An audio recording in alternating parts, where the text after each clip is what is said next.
right, hello everyone. My name is Casey Henson, and for this summer I worked with the 3D modeling of the uterus with magnetic resonance imaging. I worked with the Penn Image Computing and Science Laboratory, or PIXL. My PIs were Dr. Allison Pouch and Dr. James G, and I also had amazing assistance from the graduate student Olivia Sandvold, and my collaborators were Dr. Kate O'Neill and Dr. Addie Johnston.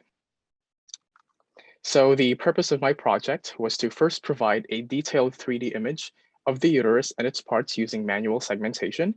I was then tasked on creating an animation detailing the said segmentation in accordance with Dr. Kate O'Neill's slicing protocol for visual documentation, which will be used for instructional and informational purposes.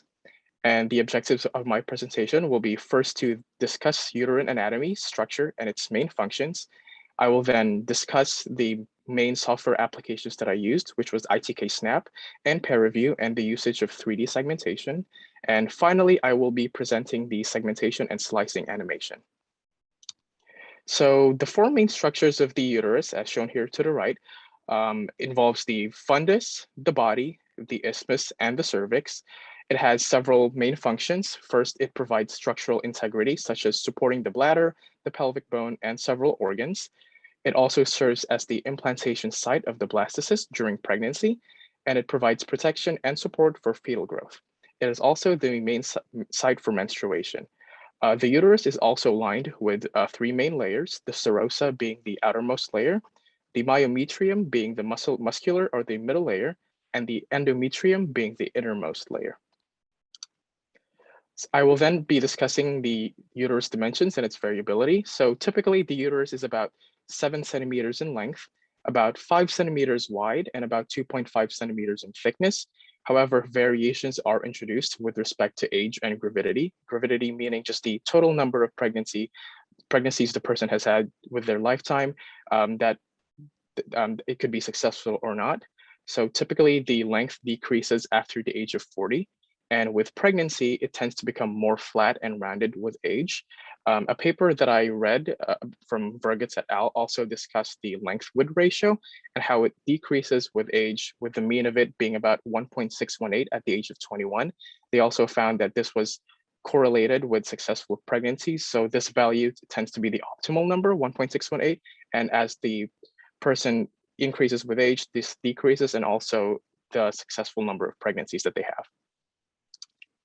So then I will be talking about the first main software that I used for segmentation, which is ITK Snap. So ITK Snap was created by Dr. Paul Yushkovich of the PIXL and Dr. Guido Gehrig of the Scientific Computing and Imaging Institute. It is a free, open source, and multi-platform software application used to segment structures in 3D medical images. So for my project, I mainly used ITK Snap's manual segmentation feature. However, there are also semi-automatic segmentations available using active contour methods. And the interface looks like this. From the left and right, you can see the different colors showing the different segmentations of the structures. It's a pretty cool looking interface. So this was the main interface that I was working with. This is a T2 weighted MRI of the female reproductive system, and showing the segmentation of the different structures of the uterus, again, such as the fundus, the body, the lower uterine segment, and then we have here the cervix as well as the ectocervix in different angles. So for my 3D sectioning scheme, I was first tasked with separating the cervix from the body of the uterus then being bivalved, meaning separated in halves, the anterior and posterior aspect.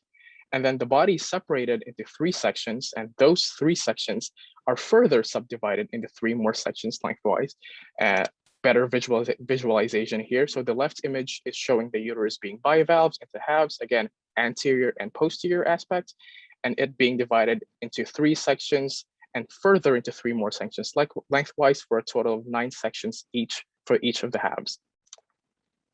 The cervix and the ectocervix are then divided into quadrants, and those quadrants are then divided into 3 slices for a total of 12 sections total. Again, here the cervix on the left and the ectocervix on the right, divided first into quadrants and then into 3 sections for a total of 12 sections. The main program that I used for segmentation and slicing and actually making those slices visible was PeerReview. So PeerReview is an open source multi-platform data analysis and visualization application that I mainly used for post-processing and further segmentation of the 3D mesh. I used threshold to separate the cervix from the body of the uterus, and I mainly used clip and transform to do those slices and then move them along so you can actually see the separation. And I also used the group datasets function so I could slice each section, such as the body, the fundus, and the lower uterine segment all at once, just for easier task. So now I will be showing the slicing animation. I will first begin with the body of the uterus and then the cervix. So here we are with just the uterus and the cervix attached. So again, the main structures, the fundus, the body, the lower uterine segment, and the cervix. We will first begin by separating the uterus from the cervix. So we're just left with the body. And here it is in the lateral view. We will then proceed to bivalve that into halves, anterior and posterior aspects. Each of the halves will then be divided into 3 sections. And those 3 sections will then be further subdivided into 3 more sections for a total of 9 sections each. And here we have the cervix. The cervix and ectocervix are labeled just for reference. And then each of those will be separated from each other. Here we have the cervix and the ectocervix, cervix being shown at the superior view and the ectocervix being shown at the inferior view, both of which will be divided into quadrants. And each quadrant will then be further subdivided into 3 sections for a total of 12 sections at clock positions. So that finishes the animation. I would like to thank Dr. Allison Pausch and Dr. James G for this amazing opportunity. I learned a lot from uterine anatomy and all the way from using all those complicated softwares to Olivia for helping me with the animation and my presentation, made my job a lot easier. For Kate for being there as an amazing lab partner and also helping me with the animation. I would also like to thank Ajay, Julie, and Zarina for this opportunity and the NIH and the HuBMAP program. Thank you very much. That's the end of my presentation. And if you have any questions, please let me know.